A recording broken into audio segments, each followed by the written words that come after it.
Bismillahirrahmanirrahim. Assalamualaikum warahmatullahi wabarakatuh. Yang saya hormati para peserta Fatality Academy UVRI pada hari yang berbahagia ini. Pertama-tama saya izin mohon maaf tidak bisa hadir secara langsung di Hotel Pullman oleh karena sedang mengikuti acara pelantikan POGI Cabang Kalimantan Selatan. Saya akan menyampaikan dan melanjutkan diskusi kita pada hari ini terutama mengenai penunjang fase luteal atau luteal phase support ya, antara evidence dan realitas.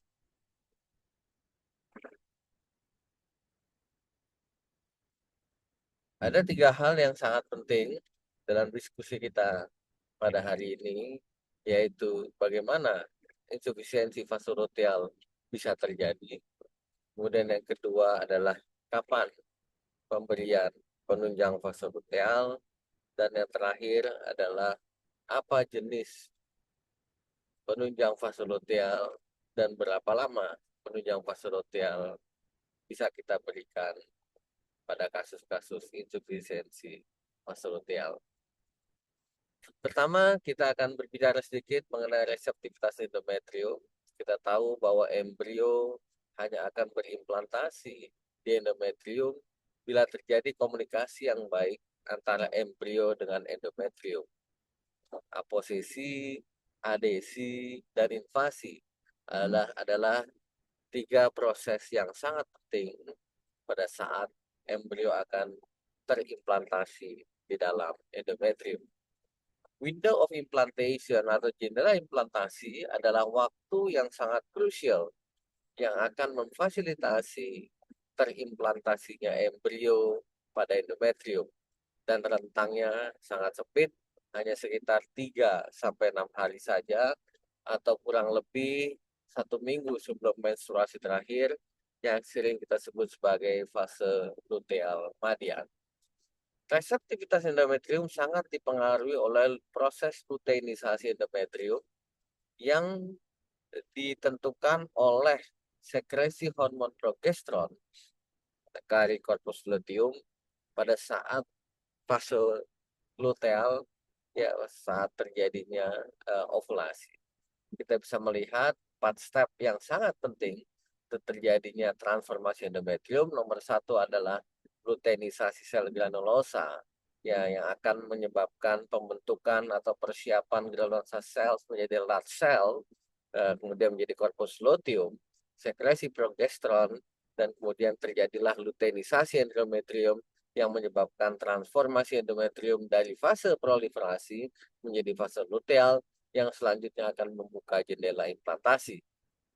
Kita lihat inilah syarat yang sangat penting untuk terjadinya endometrium yang sangat reseptif, yaitu adanya sel telur berkualitas, melonjakan LH search, kemudian ovulasi, luteinisasi sel granulosa, disusul dengan sekresi progesteron, dan luteinisasi endometrium. Bisa terjadi ketidaksesuaian antara fase di ovarium dan di fase di endometrium. Inilah yang kita kenal sebagai insufisiensi fase luteal atau defect fase luteal atau outphase. Definisinya adalah bila terjadi lag lebih dari 2 hari, ya apakah terlambat atau lebih cepat 2 hari, selisih ya sinkron fase di ovarium dan fase di endometrium. Beberapa penyebab insufisiensi fase luteal ya antara lain adalah kualitas sel telur yang tidak baik pada kasus-kasus endometriosis, advanced maternal age, diminished ovarian reserve, gangguan ovulasi, kemudian hypogonadotropin hypogonadism, dan yang terakhir adalah iatrogenic luteal phase insufficiency yang terjadi pada program fertilisasi in vitro. Luteal phase insufficiency pada IVF bisa terjadi terutama karena banyaknya korporal lutea ya pada saat kita melakukan stimulasi ovarium terkendali sehingga mengakibatkan tidak sempurnanya pembentukan korpus luteum pasca ovum pick up. Ini adalah jendela dan batas aman kadar progesteron. Kita lihat setelah trigger oleh HCG yang akan terjadi peningkatan hormon progesteron hanya beberapa hari saja, ya kurang lebih sampai 8 sampai 10 hari. Oleh karena itu ada tenggat waktu 4 hari ketika progesteron akan menurun sebelum terjadinya proses implantasi yang umumnya terjadi pada hari ke-10 pasca embryo transfer. Jendela inilah yang harus kita amankan dengan memberikan luteal phase support. Karena kalau tidak, akan terjadi proses gangguan pada saat implantasi embrio. Strategi pemberian luteal phase support bisa dengan menyelamatkan corpus luteum dengan menyuntikkan HCG eksogen atau mengganti produk corpus luteum yaitu progestogen dan estrogen eksogen. Konsep-konsep inilah yang sangat penting bila kita ingin melakukan transfer embrio, terutama pada frozen embryo transfer. Kapan LPS harus dimulai? Ya, kita harus melihat bahwa pemberian yang terlalu dini ya ini sangat tidak baik karena menyebabkan terjadinya akselerasi endometrium. Oleh karena itu, evidence menunjukkan ya paling baik pemberian progesteron dimulai pada saat ovum pick up. Ya, setelah ovum pick up, ya kemudian kita bisa melihat ya ini adalah waktu yang paling baik ya untuk memberikan luteal phase support ya bila kita ingin melakukan fresh embryo transfer. Tetapi bila kita ingin melakukan frozen embryo transfer tentu akan sangat berbeda. Kita bisa lihat ini di sini titik optimal inisiasi bila kita ingin melakukan pemberian luteal phase support. Kapan pemberian luteal phase support dihentikan?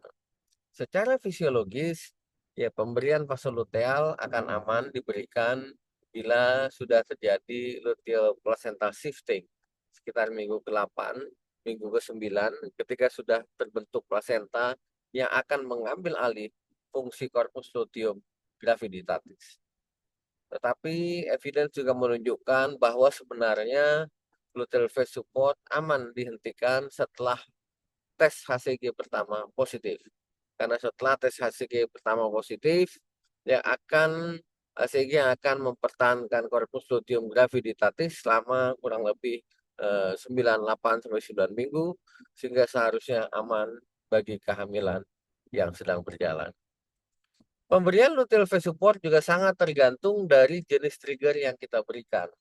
Apakah kita lakukan HCG trigger ataukah kita lakukan agonis trigger. Ya, terutama pada kasus-kasus high responder atau kasus-kasus PCOS, ya seringkali kita memberikan agonis trigger. Pada HCG trigger, suplementasi progesteron yang menjadi hal yang sangat penting, tetapi tentu harus kita waspadai kemungkinan terjadinya OHSS pada pasien-pasien yang kita lakukan HCG trigger. Sebaliknya, pada agonis trigger, dengan waktu paru yang sangat pendek, maka kemungkinan terjadi insufisiensi vasonoteal berat ya menjadi lebih tinggi. Oleh karena itu dibutuhkan luteal phase support ya intensif yang biasanya sering juga dilakukan dengan pemberian low dose HCG di samping pemberian dosis tinggi progesteron maupun estrogen. Ini salah satu konsep dari individualisasi luteal phase support di dalam program-program IVF. Yang paling penting kita menghindari risiko AHSS, memaksimalkan kenyamanan, dan meningkatkan success rate. Rute mana yang harus kita pilih bila kita ingin memberikan luteal phase support? Apakah kita berikan oral, vaginal, atau intramuskular? Kita bisa lihat perbedaannya. Yang paling tinggi kadar di dalam darah adalah bila kita melakukan penyuntikan progesteron intramuskular, baik oil base maupun water base. Ya, kalau dulu oil base pasien masih merasa sangat nyeri, sekarang oil base jauh lebih baik. Ya, pada vaginal progesteron keunggulannya adalah first uterine pass effect, sedangkan oral membutuhkan dosis yang sangat tinggi oleh karena harus melalui metabolisme. Pemberian progesteron sangat penting untuk menyiapkan endometrium, kemudian uterine quotient yang menenangkan uterus, dan memodulasi sistem imun perempuan sehingga lebih pro pada TH2 yang lebih bagi terjadinya proses kehamilan. Pada persiapan endometrium, untuk frozen embryo transfer, ya pemberian progesteron umumnya disiapkan selama 5 hari sebelum embryo transfer. Ketika priming estrogen dirasakan sudah cukup terhadap endometrium, maka akan disusul dengan pemberian progesteron. Salah satu preparat progesteron sintetik yang saat ini menjadi pilihan yang cukup baik di dalam pemberian luteal phase support adalah dydrogesterone. Dengan melakukan modifikasi molekul progesteron, retroprogesteron akan tersedia lebih tinggi di dalam darah karena lebih stabil bioavailabilitasnya dan juga secara klinis molekulnya lebih stabil. Studi yang membandingkan pemberian dydrogesterone oral dengan vaginal progesteron membuktikan bahwa dydrogesterone oral memiliki profil keamanan dan toleransi pasien yang jauh lebih baik dibandingkan pemberian vaginal progesteron. Sampai angka 80% scoring tingkat kepuasan pasien. Oleh karena itu, saat ini di dalam praktek klinik, dydrogesterone merupakan salah satu pilihan yang sangat baik di dalam luteal phase support. Ini adalah ringkasan, kita bisa lihat bahwa eh, parameter keberhasilan kehamilan pasca ET antara lain adalah rata-rata kadar progesteron yang tinggi dan juga rata-rata kadar HCG yang tinggi pada fresh transfer tentunya. Dan ini sangat berbeda, ya ambangnya 3,39 progesteron, HCG 202, dan ini adalah bagaimana dydrogesterone memiliki tingkat kenyamanan yang lebih tinggi dibandingkan vaginal progesteron. Praktek-praktek penghentian global sebagian besar klinisi menghentikan pemberian luteal phase support pada usia 10 sampai 12 minggu ya pada saat sudah yakin sudah terjadinya luteal placental shifting. Kita juga bisa melihat bahwa pada natural cycle sebagian besar 56% ya klinisi-klinisi masih memberikan luteal phase support. Dan memang fakta menunjukkan bahwa pada true natural cycle maupun modified natural cycle, ya, kita bisa lihat bahwa angka keberhasilan akan lebih tinggi bila diberikan insufisiensi fase luteal, baik progesteron vaginal maupun dydrogesterone oral. Ya, kita lihat memberikan relatif risk 1,26 yang lebih baik ya, dan miscarriage rate-nya juga menjadi lebih tinggi, lebih rendah. Bagaimana dengan kemungkinan kadar serum progesteron yang bisa mempengaruhi proses frozen embryo transfer pada siklus HRT? Kita tahu bahwa siklus HRT tidak ada konus luteum, ya oleh karena itu akan sangat berisiko bila kadar progesteron di dalam darah rendah. Dan ada sepertiga pasien yang bila mendapatkan vaginal progesteron, dia memiliki kadar progesteron serum yang rendah.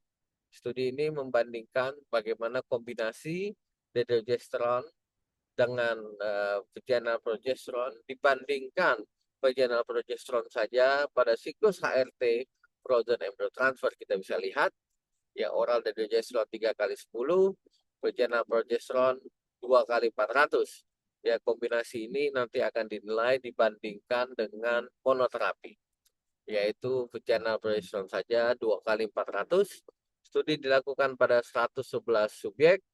Nah, kita bisa lihat ini ya setelah dianggap cukup exposure 2 mg estradiol, kemudian disusul dengan vaginal progesteron 2 kali 400 dan kombinasi dengan 3 kali 10 mg dydrogesterone. Pada pas kelompok yang mendapatkan monoterapi ada failure sekitar 30%, ya, sedangkan kelompok yang mendapatkan kombinasi ya livebirth ya, tetap dipertahankan walaupun tidak dilakukan pengukuran ataupun perbaikan kadar serum progesteron. Jadi progesteron yang tinggi di dalam darah akan mengkompensasi ya serum progesteron yang rendah ya pada pasien-pasien yang mendapatkan monoterapi. Itu bisa dilihat di sini ya livebirth-nya 67% dan 71% bila kadar dydrogesterone dan kadar progesteronnya tetap tinggi di dalam darah. Oleh karena itu pasien-pasien yang mengalami gangguan absorpsi vagina atau clearance sistemik yang sangat cepat ya, tanpa dukungan dedogesterone akan meningkatkan risiko terjadinya kegagalan implantasi. Ini kita lihat bahwa dengan memberikan kombinasi dedogesterone dan vaginal progesterone, maka tidak perlu dilakukan tes darah serum progesterone 1 hari sebelum embrio transfer.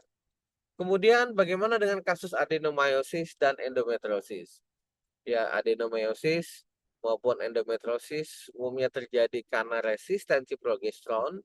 Oleh karena itu, studi ini ingin melihat bagaimana HRT dan modified natural cycle dan frozen embryo transfer pada kasus-kasus endometriosis maupun adenomyosis.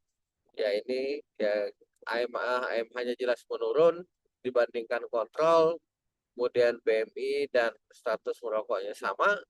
Ya, ternyata tidak ada perbedaan. Yang sangat menarik bahwa tidak ada perbedaan data serum progesteron pada pasien-pasien pada kelompok endometriosis maupun adenomyosis. Ya, pada kedua kelompok ya HRT kita lihat sama medianya di 3 kelompok, modified natural cycle pun sama, tidak ada perbedaan. Dan kehamilan klinis ketiga-tiganya setara. Ya, endometriosis, adenomyosis sama. Ya, memang pada subgrup yang berhasil hamil cenderung memiliki kadar progesteron yang lebih tinggi dengan odds ratio 1,76. Kita lihat di sini yang paling penting adalah bagaimana progesteron dioptimalkan untuk mendapatkan live birth rate pada pasien-pasien yang menjalani frozen embryo transfer pada adenomyosis dan endometriosis. Dan yang variabel yang sangat mempengaruhi turunnya kadar progesteron adalah tingginya indeks massa tubuh. Kita bisa lihat di sini, ya hasil akhir kehamilan tetap sebanding, kontrol endometriosis, adenomyosis, kadar progesteron menurun terutama pada BMI yang tinggi. Ya, peluang lahir akan lebih besar bila kadar progesteronnya lebih tinggi. Ya, kita lihat dibandingkan kelompok kontrol, endometriosis, dan adenomyosis. Terakhir, kita akan melihat bagaimana keamanan dari dedogesterone. Studi ini membandingkan 2 kelompok fresh dan frozen cycles dengan total kelahiran hidup 52% dan ternyata kelompok yang terpapar dedogesterone ya tidak menunjukkan anomali kongenital yang lebih tinggi dibandingkan kelompok yang tidak mendapatkan progesteron. Demikian pula dengan malformasi muskuloskeletal yang secara umum lebih rendah pada kelompok yang mendapatkan dedogesterone. Ini demikian pula pada fresh embryo transfer, tidak ada perbedaan. Kemudian juga pada frozen cycles, ya lebih rendah kelompok yang mendapatkan progesteron. Demikian pula dengan kelompok anomali muskuloskeletal dan anomali kongenital lebih banyak terjadi oleh karena persalinan prematur yang terjadi, bukan karena exposure terhadap dedogesterone. Oleh karena itu jelas, dedogesterone sama sekali tidak menunjukkan peningkatan risiko anomali kongenital, berat lahir tidak berbeda, bahkan low birth weight, dedogesterone lebih rendah, demikian pula dengan berat lahir yang sangat-sangat rendah, dan kita bisa melihat bahwa dedogesterone sangat aman digunakan, terbukti tidak teratogenik dengan evidence yang jelas. Ya, begitu pula yang sangat penting nanti adalah dipantau bayinya pada 6 bulan dan 12 bulan. Jadi begitu pula uji klinis Lotus 1 dan 2 yang jelas menunjukkan ongoing pregnancy rate dan live birth rate serta congenital anomali yang tidak berbeda pada dedogesterone dengan ongoing pregnancy dan live birth rate yang lebih tinggi pada kelompok Lotus baik 1 maupun 2. Dedogesterone sekali lagi merupakan pilihan yang cukup aman, sangat potensial ya pada pasien-pasien yang ingin mendapatkan penunjang luteal. Kita sudah membuktikan ya aman, angka kelainan kongenitalnya sangat rendah, kemudian bisa dimanfaatkan pada natural cycle, modified natural cycle, pada adenomyosis, pada endometriosis, dan juga kombinasi dedogesterone dengan vaginal progesterone terbukti ya sangat aman dan sangat baik dalam meningkatkan kehamilan tanpa harus melakukan pengecekan serum progesteron ya pada saat 1 hari sebelum embrio transfer. Demikian yang bisa saya sampaikan. Terima kasih. Assalamualaikum warahmatullahi wabarakatuh.